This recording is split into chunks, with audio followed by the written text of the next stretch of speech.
ഇന്ന് ഓശാന തിരുനാൾ നാം ആഘോഷിക്കുകയാണ്.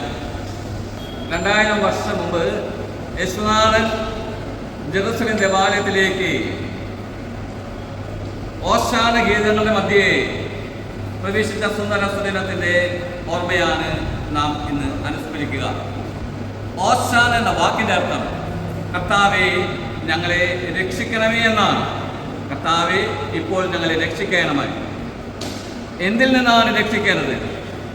ഈ ദിവസങ്ങളിൽ വന്ന പ്രധാന വാർത്തകളിൽ, ഇന്നലെയും മിനിഞ്ഞാന്നുമായി വന്ന പ്രധാന വാർത്തകളിൽ, നാം ടി വിയിലും അല്ലെങ്കിൽ പേപ്പറുമായി കണ്ട വാർത്തകളിൽ പ്രധാനപ്പെട്ടതായിട്ട് അച്ഛൻ തോന്നിയത് നമ്മുടെ കേരളക്കരയിലെ കോഴിക്കോട് രൂപതയ്ക്ക് ഒരു അതിരൂപത മെത്രാൻ പദവിയും അതോടൊപ്പം തന്നെ നമ്മുടെ ചക്കാലക്കൽ വർഗീസ് പിതാവിന് അതിരൂപത മെത്രാൻ എന്ന സ്ഥാനവും മാർപ്പാപ്പ അംഗീകരിച്ചു നൽകി. അതായത് കോഴിക്കോട് രൂപതയെ രക്ഷിക്കുവാനായിട്ട് അതിരൂപത സ്ഥാനം നൽകിക്കൊണ്ടും അതിരൂപത മെത്രാന്റെ ആർച്ച് ബിഷപ്പ് എന്ന സ്ഥാനം നൽകിക്കൊണ്ടും ആ രൂപത രക്ഷിക്കുവാൻ ചക്കാലക്കൽ പിതാവിന് സാധിക്കട്ടെ എന്ന് നമുക്ക് പ്രാർത്ഥിക്കാം, ആശംസിക്കാം. മറ്റൊരു പ്രധാന വാർത്ത ഞാൻ കണ്ടത്, ഇപ്പോൾ സ്വർണത്തിൻ്റെ വില എത്രയാണെന്ന് അറിയാമോ? അത് കൂടിയിരിക്കുകയാണ്. 70,000 രൂപയായിപ്പോൾ അവര്. അതെ, സ്വർണം കൊണ്ട് രക്ഷിക്കാൻ പറ്റുമെന്നാണ്, അത് ധനം കൊണ്ട്, സമ്പാദ്യം കൊണ്ട് രക്ഷപ്പെടാൻ സാധിക്കുമെന്നാണ് ചിന്ത. അതുകൊണ്ട് സ്വർണ്ണമുള്ളവരൊക്കെ ഇപ്പോൾ കൊടുക്കണ്ട കേട്ടോ. കാരണം വില കൂടിയാലോ. സ്വർണം വാങ്ങിക്കാനുള്ളവരെ ഇപ്പോൾ വാങ്ങിക്കണ്ട. ഇനി വില കുറഞ്ഞാലോ? പ്രിയമുള്ളവരെ, അങ്ങനെ ഈ സ്വർണത്തിന്, ധനത്തിനൊക്കെ രക്ഷിക്കാൻ പറ്റുമെന്ന് ചിന്തിക്കുന്ന ഒരവസ്ഥയും കൂടി നാം ഈ ദിവസങ്ങളിൽ കാണുകയാണ്. ഇനി അതിനേക്കാളും വലിയ രക്ഷാമാർഗം എന്താണെന്ന് ഒരുപക്ഷെ യുവാക്കളുടെ ഇടയിൽ ചിന്ത വരുന്നത് നാം കാണുകയുണ്ടായി. പേപ്പറിൽ വന്ന വാർത്ത അല്ലെങ്കിൽ ടി വിയിൽ കണ്ട വാർത്ത ഇപ്രകാരമാണ്: സൂപ്പർ മാർക്കറ്റിൽ നിന്നും വൻ ലഹരി വേട്ട. 700 കിലോഗ്രാം ലഹരി വസ്തുക്കളാണ് പിടിച്ചിരിക്കുന്നത്. അതെ, അതിൻ്റെ വില എത്രയാണെന്നറിയാമോ? 10 ലക്ഷം രൂപ വില വരുമെന്നാണ് പറയുക. പ്രിയമുള്ളവരെ, ലഹരിയുടെ ഒരു കാലഘട്ടത്തിലാണ് ഇന്ന് നമ്മുടെ യുവാക്കളും മറ്റു പലരും സന്തോഷത്തിന് വേണ്ടി ലഹരിയുടെ പിന്നാലെ പരക്കം പായുമ്പോൾ എവിടെ കിട്ടും, എങ്ങനെ കിട്ടുമെന്ന് അറിയാവുന്ന ഒത്തിരിയേറെ ആളുകളുണ്ട്. അവരെയൊക്കെ സൂക്ഷിക്കണം. ആ ലഹരി എവിടേക്കാണ് എത്തിച്ചേർക്കുന്നതെന്ന് അറിയാമോ? മിനിഞ്ഞാന്ന് നാം നമ്മുടെ അടുത്ത പ്രദേശമായ കൂഴൂർ ഗ്രാമത്തിൽ സംഭവിച്ച വലിയ അവസ്ഥ നാം കാണുകയുണ്ടായി. ഏബൽ എന്ന മഞ്ഞളി കുടുംബത്തിൽപ്പെട്ട 6 വയസ്സുകാരനെ ഒരു കപാലികൻ തൻ്റെ ആഗ്രഹത്തിന് സാധിക്കാതെ വന്നപ്പോൾ അവനെ കുളത്തിൽ 1 അല്ല 2 അല്ല 3 പ്രാവശ്യം തള്ളിയിട്ട് അവനെ കൊല്ലുകയായിരുന്നു. അത്രമാത്രം ഒരുപക്ഷെ ഈ മയക്കുമരുന്നിൻ്റെ അതിപ്രസരം നമ്മുടെയൊക്കെ സമൂഹത്തിൽ നശിപ്പിക്കുന്നതിൻ്റെ ഭാഗം നാം കാണുകയാണ്, നാം അറിയുകയാണ്.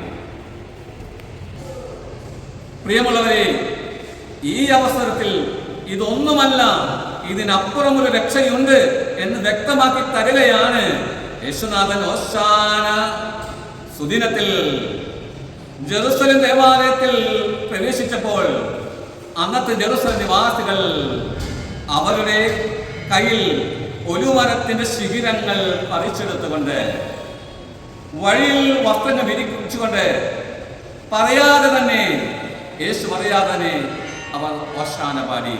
ഓശാന ഓശാന ഓശാന എന്ന വാക്കിന്റെ അർത്ഥം ഞങ്ങളെ രക്ഷിക്കണമേ എന്നാണ്. ഞങ്ങളെ രക്ഷിക്കണമേ എന്ന്. എന്തിൽ നിന്ന് രക്ഷിക്കണമെന്നാണ്? പ്രിയമുള്ളവരെ, റോമൻ സാമ്രാജ്യത്തിന്റെ അടിമത്തത്തിൽ നിന്നും, ആ തിന്മയുടെ പിടിയിൽ നിന്നും അവരെ രക്ഷിക്കണമേ എന്നാണ് ഇസ്രായേൽ ജനം രക്ഷയ്ക്ക് വേണ്ടി കേഴുകയാണ്. അതുകൊണ്ടാണ് യേശുനാഥൻ ഒരു വിപ്ലവത്തിന്റെ രൂപത്തിൽ കടന്നു വരുന്നതായിട്ടാണ് അവർക്ക് മനസ്സിലായത്. അവരെ രക്ഷിക്കാനുള്ളവൻ യേശു രക്ഷകൻ, തങ്ങളുടെ രക്ഷകനാണെന്ന് മനസ്സിലാക്കിക്കൊണ്ടാണ് അവർ അവിടുത്തെ ഓശാന പാടി സ്തുതിച്ചത്. എന്നാൽ കഥ മാറുകയാണ്. യേശുനാഥൻ തങ്ങളെ രക്ഷിക്കുവാൻ നേരിട്ട് പിലാത്തോസിന്റെ അരമനയിലേക്ക് കയറുന്നു ചെല്ലുമെന്നായിരുന്നു അവർ ചിന്തിച്ചത്. അവിടെ വെച്ച് കിരീടം വെച്ച് സിംഹാസനാരൂഢനായി അദ്ദേഹം അഭിഷേകം ചെയ്യപ്പെടുമെന്നായിരുന്നു ചിന്തിച്ചത്. പക്ഷേ സംഭവം അവർ വിചാരിച്ചത് മാറിപ്പോയി. അവിടുന്ന് ദേവാലയത്തിൽ പ്രവേശിച്ച് ചാട്ടവാറെടുത്ത് ആ ദേവാലയത്തിൽ ക്രയവിക്രയം ചെയ്തവരെ അടിച്ചു പുറത്താക്കുകയാണ്. ഇത് എൻ്റെ കർത്താവിൻ്റെ ആലയമാണ്, നിങ്ങളിത് കള്ളന്മാരുടെ ഗുഹയാക്കി, കൊള്ളക്കാരുടെ ഗുഹയാക്കി തീർത്തിരിക്കുന്നത് പറഞ്ഞുകൊണ്ട് അവിടെ ചാട്ടവാറെടുത്ത് അടിച്ച് പുറത്താക്കുകയാണ് അവരെ. പ്രിയമുള്ളവരെ, കർത്താവിൻ്റെ ആലയം, അത് ദൈവത്തിൻ്റെ ആലയം, പരിശുദ്ധമാണ്. നമ്മുടെ ഹൃദയവും പരിശുദ്ധമാകണം. നമ്മൾ ഇന്ന് യോശാന വരുമ്പോൾ ഇതിൻ്റെ പിന്നിൽ ഒരു ചരിത്രമുണ്ട്. പ്രവാചകന്മാർ വളരെ മുമ്പേ തന്നെ പ്രഖ്യാപിച്ചതാണ്. കഴുതയുടെ പുറത്ത്, കഴുതക്കുട്ടിയുടെ പുറത്ത് രാജാവ് എഴുതുന്നുവെന്ന്. ആ രാജാതിരാജനാണ് ആരും കയറിയില്ലാത്ത കഴുതയുടെയും കുഞ്ഞിന്റെയും പുറമേറി ഈ ജെറുസലേം ദേവാലയത്തേക്ക് എത്തിച്ചേരുന്നത്. ആ യേശു തിരഞ്ഞെടുത്ത രാജാവിൻ്റെ രൂപം അത് എളിമയുടെ രൂപമായിരുന്നു. അതുകൊണ്ടാണ് രാജാക്കന്മാർ വരുന്നത് നമുക്കറിയാം.